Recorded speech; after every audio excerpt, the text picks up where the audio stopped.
Hello Capricorn, Sun, Moon, Rising, and Venus signs. Kamusta kayo? Sana po ay nasa mabuti kayong kalagayan. Welcome back po sa Star Tarot. Kung bago kayo dito, welcome din kayo. Thank you for your support. I truly appreciate it. God bless you all, Capricorn. Po na mensahe ninyo for the week. We have serenity. Ayan, be calm. Okay? Kalmado lang, kalma lang. Yun ang kailangan ninyong gawin sa ngayon. Siguro kailangan lang dito na siguro mag-ano kayo, magpahinga, no? Baka me time, no? Ito yung kailangan ninyong gawin sa ngayon, mag-me time kayo, tawag dito, mag-alone time, baka kailangan ninyo ngayon na magnilay-nilay, magmuni-muni, mag-take a break, 'di ba? Break muna kayo sa kung ano man ang inyong pinagkakaabalahan at kalma lang, no? Pwede rin ang iba sa inyo dito kailangan kumalma kasi baka mainitin ang ulo, no? Or baka nai-stress kayo, no, sa mga tao sa paligid ninyo or sa inyong sitwasyon. Kaya panawagan sa inyo, kalmahin lang muna ninyo ang inyong sarili. Okay? So, what else? Abundance. Sabi rito, I am a limitless being and I can manifest whatever I desire in this physical reality. Napakaganda sa mukhang yung abundance, no? Yung i-manifest ninyo sa buhay ninyo sa ngayon. Maybe there are financial, no? Opportunities or financial blessings na paparating sa inyo sa ngayon. Kaya magkakaroon kayo ng pagkakataon na magkaroon ng maraming kaperahan ngayon, ano, magiging sagana kayo sa pera, magmamanifest kayo rito na kung ang abundance of money or abundance of anything, no, yung hinihingi ninyo, you are going to bring that to your reality sa ngayon.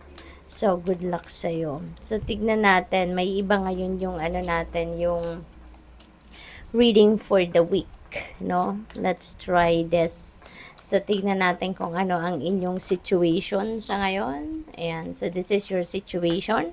5 moons. Ayan. So, siguro, ang iba sa inyo sa ngayon, baka you are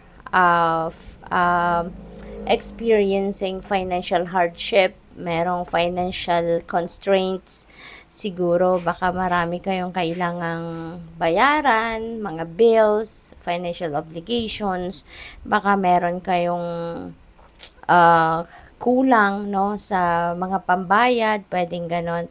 So, may mga financial problems siguro na kinakaharap ang iba sa inyo at this time, Capricorn, kaya yun ang inyong sitwasyon. But, you know what?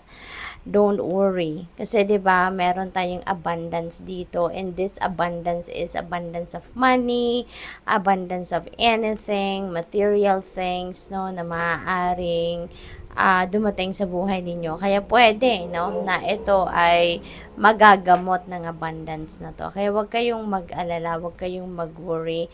All you need to do as well is maging ano kayo, maging positibo, think positive, 'di ba? Feel positive, feel abundant and prosperous nang sa gayon. Yun din yung kind of energy na ma-attract ninyo, no, towards you. So tignan natin kung ano pa ang mga mensahe para sa inyo. Tignan natin kung ano yung focus ninyo for the week.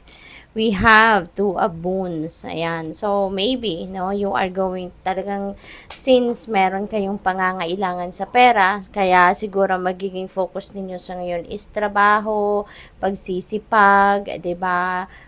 Kung may trabaho kayo, may racket kayo, may negosyo kayo, you are really going to work so hard, no, sa ngayon. Multitasking, gagawin ninyong lahat yan. Pero alam mo, kahit magmo-multitask kayo, kahit marami kayong kailangang asikasuhin sa ngayon para makakuha kayo ng pera na kailangan ninyo, you know what, don't forget to give time, no, para sa sarili ninyo na makapagpahinga kayo, okay?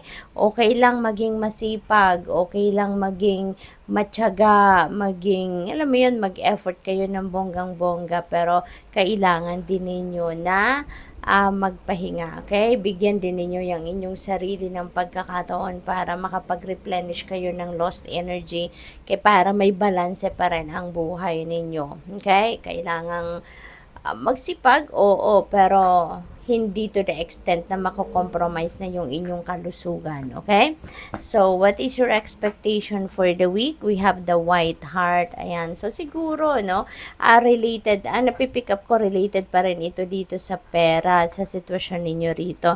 But since we have abundance energy, 'di ba? So, feeling ko, yung White Heart na to, this is a new beginning energy, Capricorn. So, feeling ko dito sa kasipagan ninyong ito, maybe talaga, no, may dadating na pagkakataon or biyaya sa inyo na malakihan at maaaring kung ano yung needs ninyo dito, financial needs, yan ay matutuganan. Kaya magsisimula kayo ng bagong chapter sa buhay ninyo pagdating sa inyong kaperahang aspeto. Maybe you are going to start a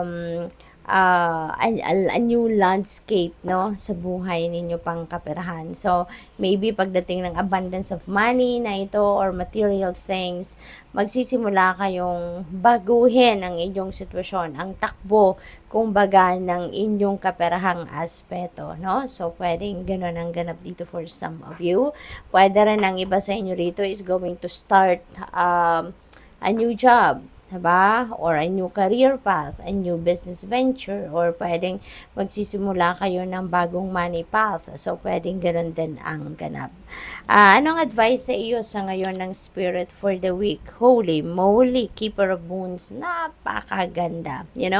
Kapag talaga kayo'y magsisikap, talaga kayo'y magsisipag, magtsatsagat lahat sa kung ano man ang pagkakaperahan ninyo or kung ano man ang ginagawa ninyo, you are definitely going to be rewarded, no? Siguro, yung mga sisimulan ninyong bagong ganap sa buhay ninyo ngayon pangkaperahan, that is going to be very rewarding para sa iyo. Kasi si Keeper of Boons, this is a person na yayamanin na siya. He is a very established na pagdating sa kanyang kaperahang aspeto.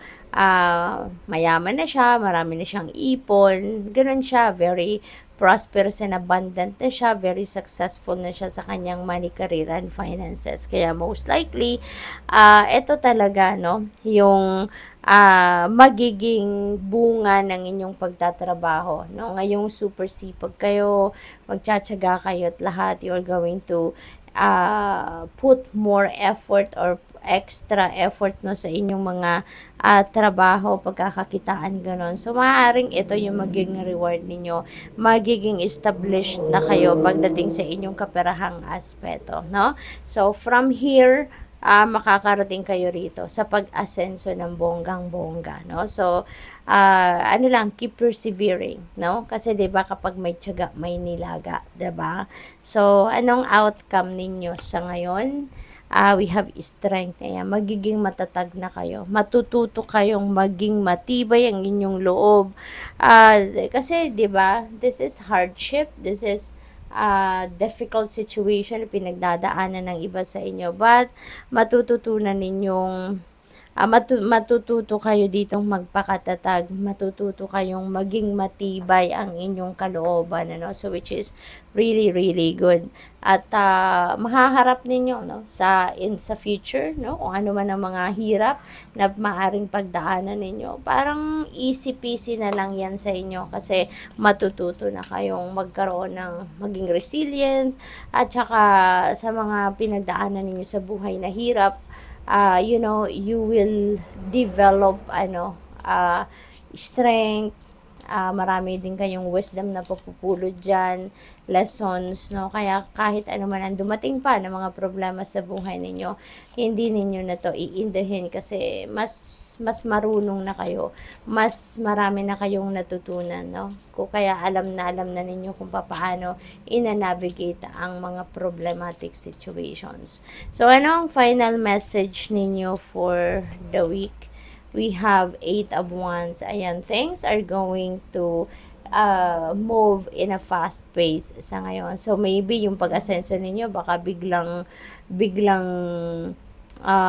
mangyayari na lang, 'di ba? Maybe dahil sa kasipagan ninyong ito, 'di ba? Magkakaroon talaga kayo ng opportunity dito na talagang bibilis ang transition sa buhay ninyo from having financial hardship to success, 'di ba? To being abundant and prosperous dahil sa sipag ninyo.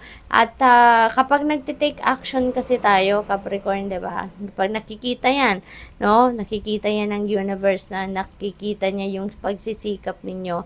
Kaya kayo ay susuportahan, no? When we are taking action towards a betterment of our lives, sinusuportahan tayo ng universe by sending us resources, by aligning us people and circumstances na alam niyang makakatulong sa atin na maging mas maayos at mabuti ang ating buhay, no? So, good luck sa'yo. Thank you for watching Love and Light. Namaste.